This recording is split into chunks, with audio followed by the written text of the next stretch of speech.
morning. So I hope everyone had. I do this all the time. Good morning. I hope everyone had an amazing Labor Day weekend. Sorry we were not here with you, but we were enjoying our holiday family time, like everybody else hopefully was. So today in Walking in My Shoes, we're going to have a little conversation about PTSD doesn't define us. Um, so often we see that we end up saying we have PTSD, he has PTSD, they have PTSD. It becomes a definition of who we are. Well, it's not. It's not that definition. It doesn't define us. So we can't use that as an excuse or a definition. And what I found is that in talking to my veteran and to others who are very much part of our group of people and other people that we've come in contact with is that we tend to make it a definition. It becomes a crutch sometimes from both parties, not just the veteran using it as a crutch, but we as the spouses tend to use it as a crutch. That oh well, I can't do this today because it might deal set up as PTSD, or this behavior is just because of his PTSD. It's not. It is just behavior. And so sometimes we have to deal with that. And sorry, turn this ring on my phone off because it inevitably will ring in the middle of this. It is not a definition. It's not a crutch. It is not something that should be utilized that way. So um, I made a post this weekend, yesterday actually, that kind of gave a perspective. And it was interesting, not only on our page and in our group, but we put it in some of the other support groups, how people felt about it. And I was very clear that PTSD is not a choice. It is not something that anybody chooses to have. Um, I've learned this, I guess, from being part of this as an emergency first responder for so many years, that when we're talking about this, that my veteran says, you have PTSD. I'm like, oh no, I don't. Probably do. So there are things that have happened, but it doesn't define who we are. We are still us. Um, so as we go through this and we look at how this all plays out, when I made that post, I said that it was not a choice, and it is a disease. And technically, it is a medical condition. It is defined in an ICD. I'm going to clear some things here. In an ICD 10 code, which is a medical terminology for billing, it is classified as a behavioral disorder, but it is still a medical condition. So it's not technically a disease, but it is in fact a medical condition that requires a diagnosis and treatment. So I'm going to kind of clear that up. But nobody chooses to get it. That's kind of like the bottom line. Um, and so it doesn't define who we are.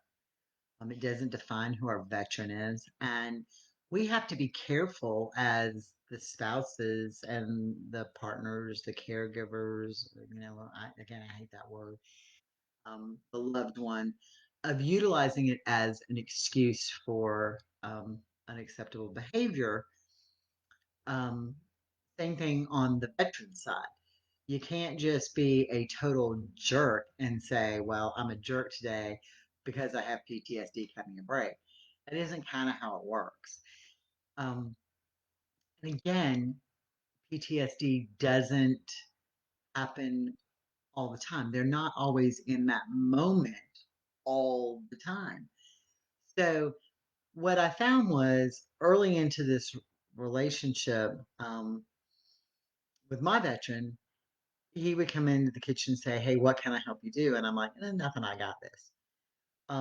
Or, hey, I want to do this. Oh, no, I got this. Because I didn't know what was going to trigger him or bother him or set him off. And so when I did that, I started to take away his sense of purpose. And I found that as we're talking to more spouses, we tend to get caught up in that moment where we take away their sense of purpose, or a human being's sense of purpose, not just his, but every human being. We all have a purpose. I was talking to Michelle, who is part of Loving My Veteran, and her other half, Damon, um, we were discussing some things that were going on, and this morning, and she used an analogy. Damon has some physical limitations due to a secondary illness, and there's days that he uses a cane to walk, and so he was carrying a glass bowl out after Thanksgiving, and so her family said, "Mom, you better go get that before he drops it and breaks it." And she says, "Stop. If I go out and take that away from him, I take away his sense of purpose." So I think that as we do this, when we're talking about looking at both sides, that's what walking in my shoes is about, is looking at both sides of the coin here. We tend to take away their sense of purpose at times. And when we do that, we we totally miss the deal. They're still human beings that function and live and breathe, and they have to learn to do it within the limitations that any illness would give them, or any disease would give them. I relate back to my post. I mentioned my grandfather, who had lost his leg to cancer when my daddy was very young, um, and my poppy walked on one leg in crutches. They didn't have prostheses back then that were even functional. And so he did one leg in crutches and worked in a blacksmith shop making crab dredges. And yeah, I don't know how many people understand how heavy they are and what kind of physical demanding work that is. And then he also made crab pots, and these huge rolls of wire were all stacked in his truck. And he'd get home, and he was the one who unloaded them, put them in his shop, and he was the one who ran them through the cutter to cut the wire. And all of a sudden, this weekend, when we were sitting there talking with my son, reminiscing about my our family, we realized that Poppy sat there and cut. There was a plate you had to step on, and Poppy would cut that with his foot. And I'm thinking, but he only had one, and how did he stand up? He learned to adapt. Um, our veterans learn to adapt to their PTSD. My grandmother didn't go running out there and cut the wire for him. Um, but she did make some accommodations in their home that I never really noticed until I started looking back on things.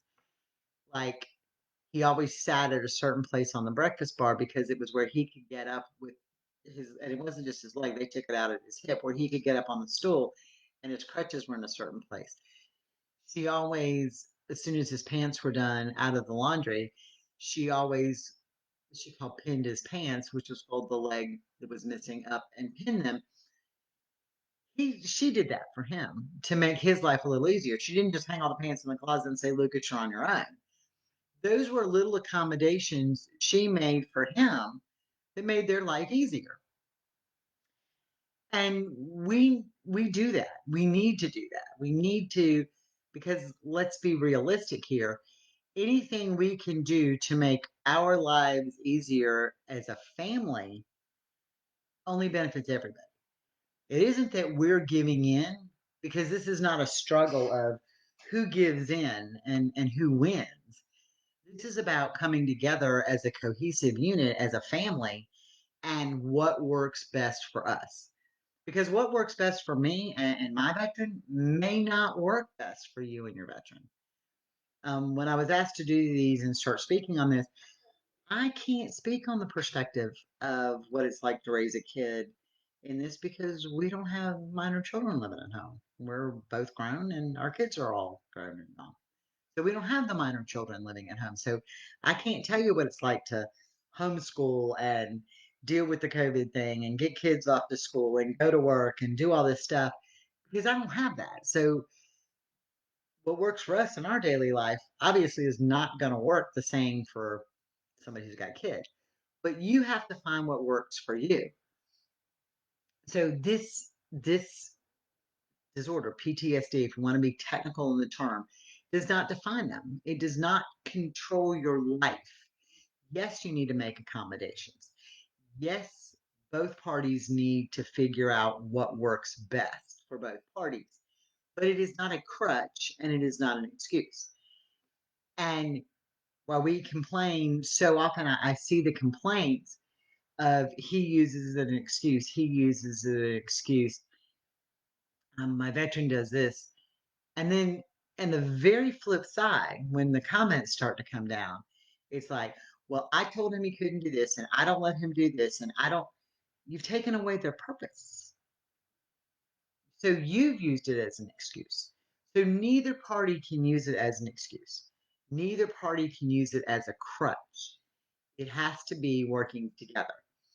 Um, so that's just kind of an issue that we have to think about. And, you know, so often I read and I hear and I talk to a ton of spouses and partners, and they're like, but Stacey, I don't want this in my life anymore. I'm like, okay, well, let's talk about how to get it out. Because we all have different experiences, and what we start talking and bring things to the table. And they're like, well, I'm not going to change.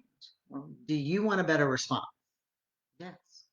Then does it really matter if you do something little to make the response better? Are you really giving up to make that response better? Well, no. You want a better response. So do what it takes to get the better response. You're not giving in to him. You're making your response better in your whole home life. So it benefits the whole family. Um, it is also not something that is there present all the time. My dad had cancer, and mesothelioma from asbestos. And when I was talking to Michelle this morning, we were talking about it, and I think about it that um, we went to the Keys. Actually, my brother and his family, my mom and dad went to the Keys in the winter. My brother and his family and their two small kids went to the Keys, spent a week with my parents. They left on a Saturday. We kind of met them in the airport, and then we went down and were there for a week. And during that week, um, we went swimming with the dolphins. We went to every restaurant on the Keys from one end to the other, I think. We went to Key West. We walked up Mountain View Square. We did everything. We came back on a Saturday. My mom called me on Friday and said, "Your dad is worse. I'm driving him back to North Carolina." That was on a Tuesday. On Wednesday, they got back to Duke, where my dad was being treated. And mom says, "I'm taking your dad home on hospice." I said, "Okay, I'm packing my clothes. We're on our way." And literally on the ride, they're like, "No, we're going to Virginia," which is where my mom and dad were from originally, and my grandparents lived. And we're going to take him to the hospital there and make that a hospice for him. And they flew him in. And then the next day he was gone. So where I'm going with this is that my dad's cancer didn't define him. He was still my dad. And we lived a life within the parameters of what he could do that last week of his life. We lived his life together, all of us. And the cancer didn't define him, just like the PTSD does not define our veterans. Did the cancer have an impact in my parents' life? Yes, it did. Did my mom make accommodations and changes to their life to deal with the long term, the 2 years worth of treatment he went through? Yes, she did. So did my father. But it didn't define who they were. And I think about it in the terms of a kidney failure patient. They go to dialysis 3 times a week. Does the family as a whole make accommodations for them to be at dialysis 3 times a week for 2 to 4 hours? Absolutely. Because without it, they're going to die. So is it worth it to make those accommodations? Yes. Is it inconvenient to Monday, Wednesday, Friday have to go to dialysis? Yes. But you do it. And that's where I'm coming with we don't use it as a crutch, we don't use it as an excuse.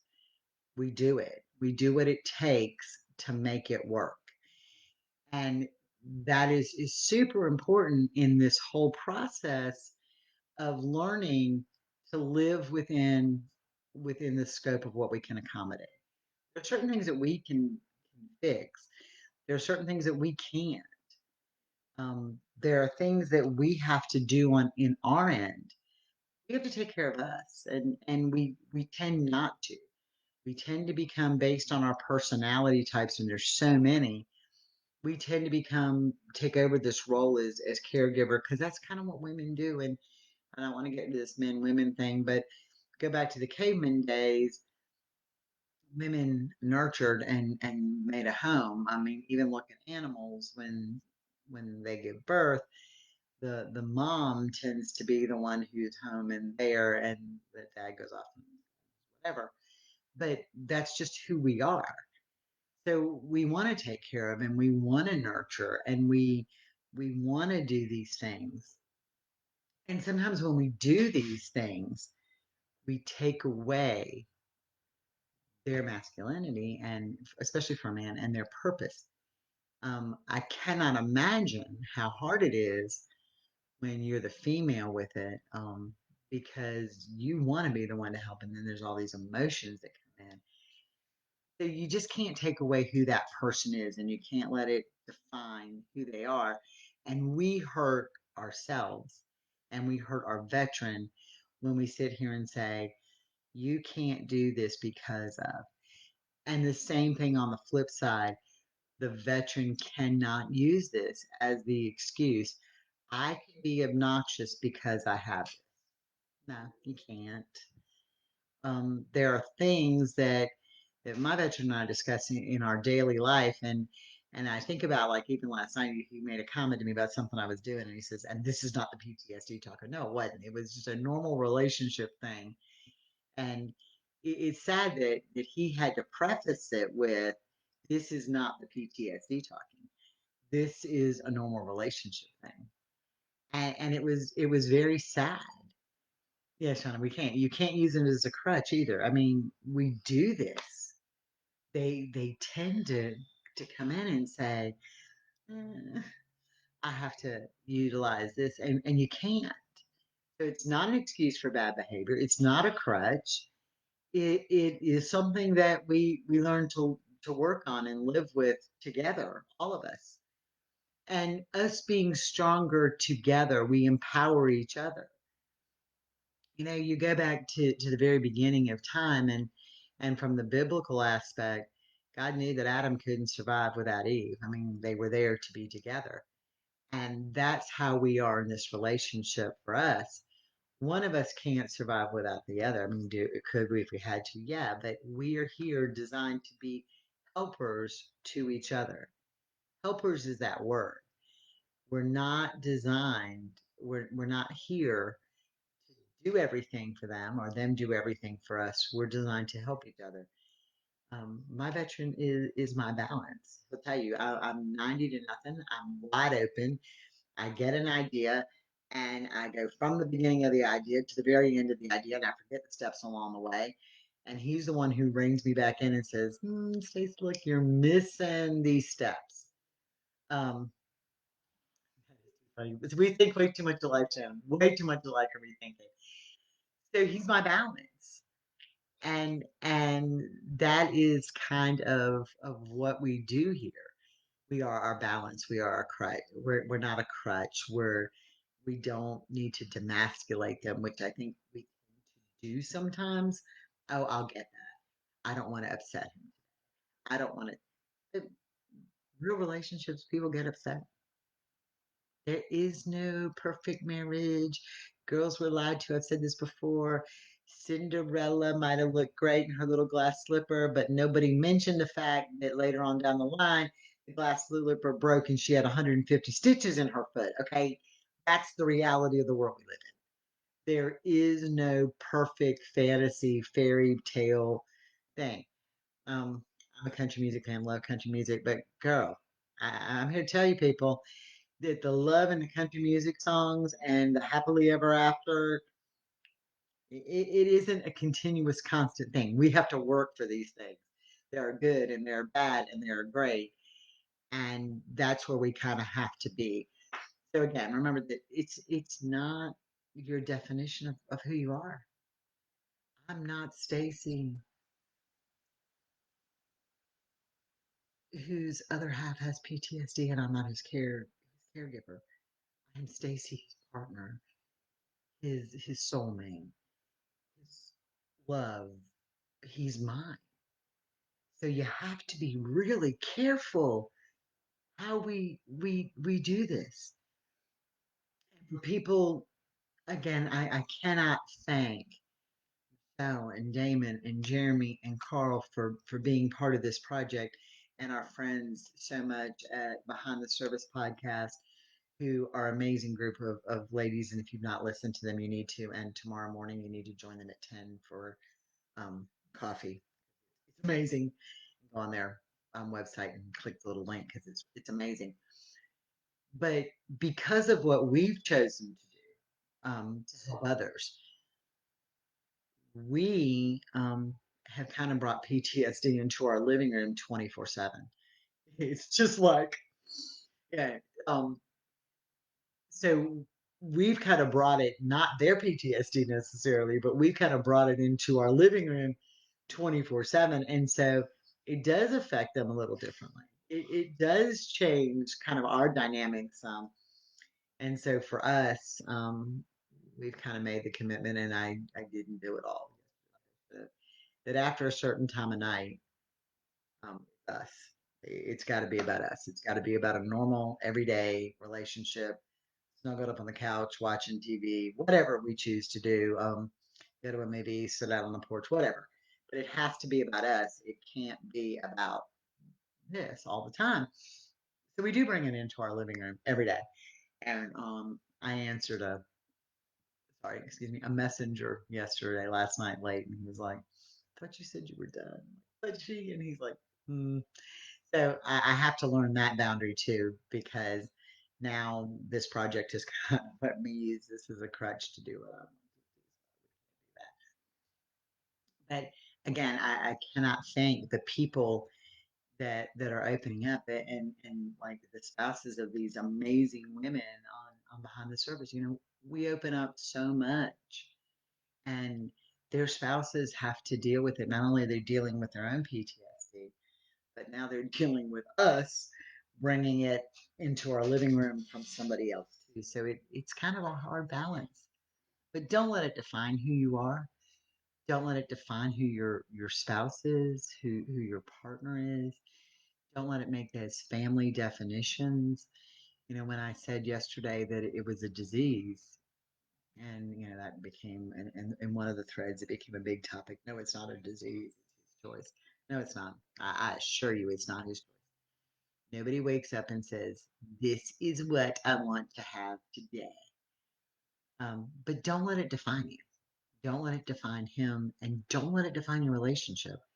And learn the difference in what is truly triggered by the PTSD and what is truly that PTSD moment and what is truly and differently just a relationship thing. It happens. We have those. We have those moments. So we can't blame those moments on, oh, it's PTSD.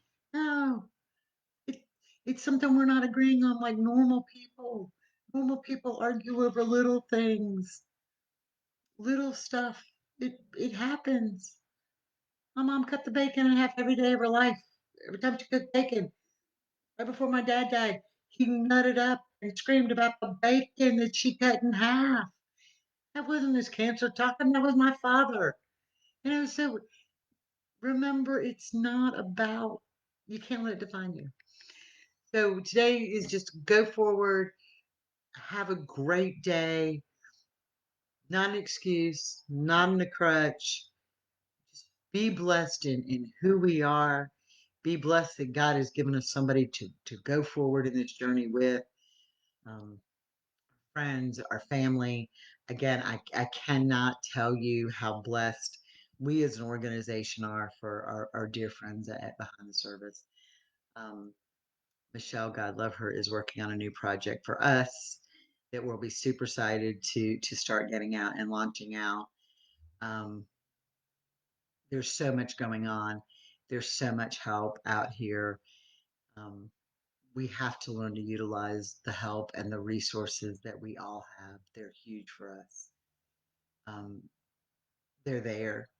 The VA may not always be the answer, um, but there are so much other help out here and people willing to help and be your sounding board as it is tough, but it's also very positive and very rewarding. And I have to give my shout out to my veteran who I adore.